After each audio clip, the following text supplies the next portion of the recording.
आज भाई भाभी ने दे दिया सरप्राइज़ और लेके आ गए कोथड़ी। रीत ने मेरे बताया को नहीं, एंड टाइम पर आके फ़ोन कराया कि मान ला कर यहाँ मैं लग गई थी सवेरे सवेरे जल्दी जल्दी अपना काम निपटाना थे। सब्जी रोटी मैंने बना दी थी क्योंकि 15 अगस्त थी, बड़का ने जाना था, पता नहीं कितना टाइम लग जाए इसलिए। और इतनी देर में ये आ गए थे, दोपहर का 1-1:30 बज रहा था और भाई आके बोला कि मैं कल ही आया हूँ। फिर मैंने देखा कि ना भाई भाभी भी आ रही होगी और भतीजी भी आ रही थी गला। फिर मैंने मंगवा लिया था इनके वास्ते ठंडा और साथ में भुजिया।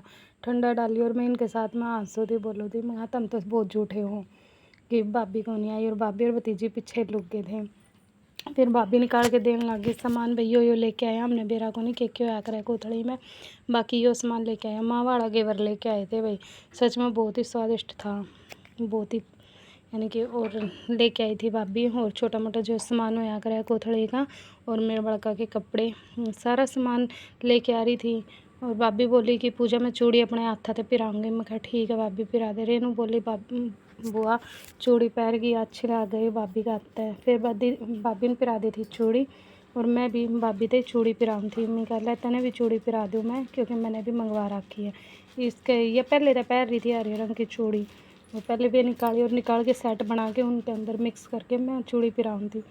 और बोली पूजा तो दुकान कर ले क्योंकि तेरी तो चूड़ी पिरानी आवे है। मैं हाँ वे मेरी चूड़ी पिरानी।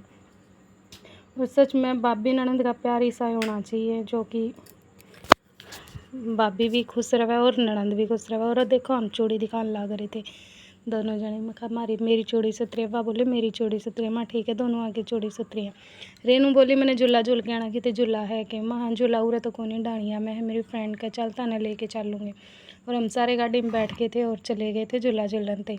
पहले तो झूला रेनू झूला झूलन लग रही थी, इतनी देर में फंस गई थी गाड़ी क्योंकि नीरज गाड़ी मोड़ा था और गाड़ी मोड़दा एकदम तो उसके टायर दस गया क्योंकि खेत का काम है और इतना आगे आके तो मोड़ी को नहीं, पीछे लग गया था यूँ। फिर मेरी बारी आई, फिर मैं झूली।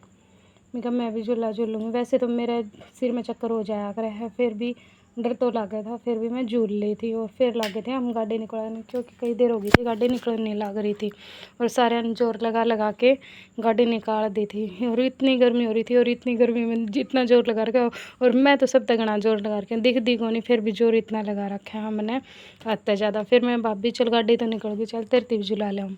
फिर भाभी ते लेके आ गए थे वापसी और फिर भाभी ते झुलाया। फिर मैं वहाँ से तोड़ के लेके आई थी फूल क्योंकि हम लेट हो गए थे, हाँ जानते रोड़े हो गए आज तो। फिर भाभी ने दे दिया भाई थे और मैंने दे दिया प्रेम जी थे।